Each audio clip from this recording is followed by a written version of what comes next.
आइए आज गणेश चतुर्थी के अवसर पर सुनते हैं भगवान गणेश की जन्म कथा।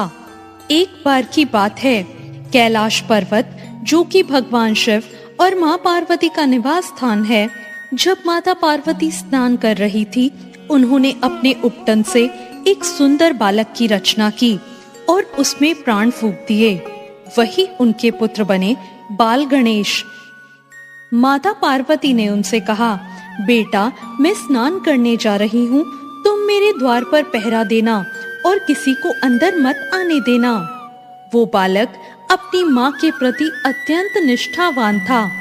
तब भगवान शिव बाहर गए हुए थे।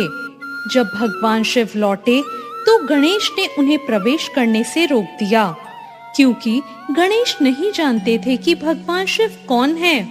भगवान शिव ने जब इसका कारण पूछा तो बालक ने कहा, मेरी माँ भीतर स्नान कर रही हैं। उन्होंने मुझे आदेश दिया है कि मैं किसी को भीतर न जाने दूं।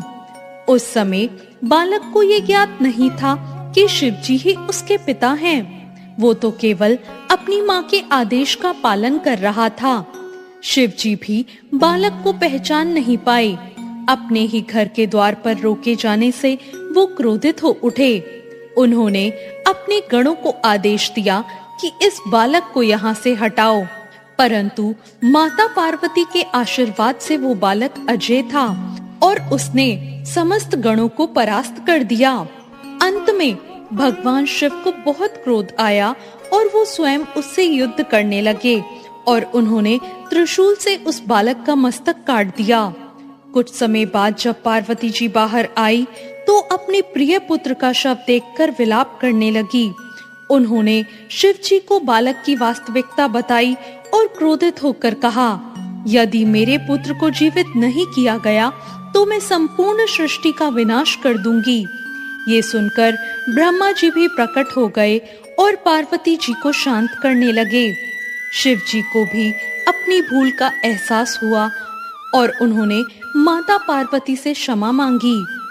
उन्होंने प्रतिज्ञा की कि बालक को पुनः जीवित किया जाएगा। उन्होंने अपने गणों, जिनमें नंदी भी शामिल थे, उनको आदेश दिया कि पहले ऐसा जीव खोजो जो अपनी माँ से अलग हो। संयोगवश उन्हें एक हाथी का शिशु मिला। उसकी माँ उसकी तरफ पीट करके सो रही थी। इसलिए कहा जाता है, कभी माँ को अपने बच्चे की तरफ पीट कर नहीं सोना चाहिए। उन्होंने उस हाथी का मस्तक लाकर भगवान शिव को दे दिया और उस मस्तक को भगवान शिव ने उस बालक के सर पर स्थापित कर दिया और इस प्रकार वो बालक पुनः जीवित हो उठा। शिव जी ने उसका नाम गणेश रखा। माता पार्वती को अपने पुत्र को जीवित देखकर बहुत प्रसन्नता हुई, परंतु वे उसके विचित्र स्वरूप से बहुत चिंतित हुई कि कहीं उसका उपहास ना किया जाए। ये देखकर शिव जी ने समस्त देवताओं को बुलाया और उन्हें आदेश दिया कि वे गणेश को वरदान प्रदान करें। सभी देवताओं ने गणेश को बहुत से आशीर्वाद दिए। उनमें सबसे बड़ा आशीर्वाद ये था कि किसी भी शुभ कार्य, विवाह, यज्ञ, व्यापार, उत्सव या किसी भी चीज के प्रारंभ में गणेश की ही पूजा की जाए और उनका ही उच्चारण हो। उन्हें बुद्धि, विवेक और ज्ञान के देवता का स्थान मिला। ये पौराणिक कथा हमें सिखाती है कि क्रोध हमेशा हानि पहुंचाता है। क्रोधवश लिया गया निर्णय अपनों को भी कष्ट दे सकता है और कभी-कभी उस गलती को सुधारा भी नहीं जा सकता। इसलिए हमें धैर्य रखना चाहिए और विवेक से काम लेना चाहिए। आज सुनेंगे गणेश जी की कहानी। एक बुढ़िया माई थी जो प्रतिदिन मिट्टी के गणेश जी की पूजा करती थी। मिट्टी की प्रतिमा होने की वजह से वो रोज गल जाती, जिसकी वजह से बुढ़िया को गणेश जी की मूर्ति रोज बनानी पड़ती थी।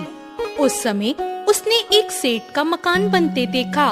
तब वो मकान बनाने वाले मिस्त्री के पास जाकर बोली, मुझे पत्थर के गणेश जी की मूर्ति बना दो।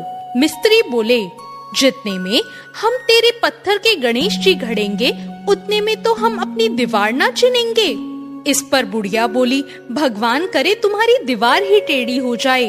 अब मिस्त्री जितनी बार दीवार बनाते वो टेढ़ी हो जाती। ऐसा करते करते उन्हें शाम हो गई, पर दीवार बन नहीं पाई। जब शाम को सेठ आया तो उसने कहा, आज कुछ भी काम नहीं किया। तब एक मिस्त्री ने सेठ जी को बताया कि एक बुढ़िया आई थी। वो कह रही थी, मेरे पत्थर के गणेश जी गढ़ दो। हमने ऐसा नहीं किया तो उसने कहा, तुम्हारी दीवार टेढ़ी हो जाए। तब से ये दीवार सीधी ही नहीं बन रही, जिसकी वजह से हमें ये दीवार बार बार तोड़नी पड़ रही है। सेठ ने बुढ़िया को बुलवाया और कहा, हम तेरे लिए सोने के गणेश जी गढ़ देंगे, बस हमारी दीवार सीधी कर दो। सेठ ने बुढ़िया को जैसे ही सोने की गणेश जी की प्रतिमा बनवा कर दी, दीवार सीधी हो गई। हे विनायक जी, जैसी सेठ की दीवार सीधी की, वैसे सबके दिन सीधे करना। तो ये थी आज की कहानी। आपको ये कहानी कैसी लगी, कमेंट करके जरूर बताएं।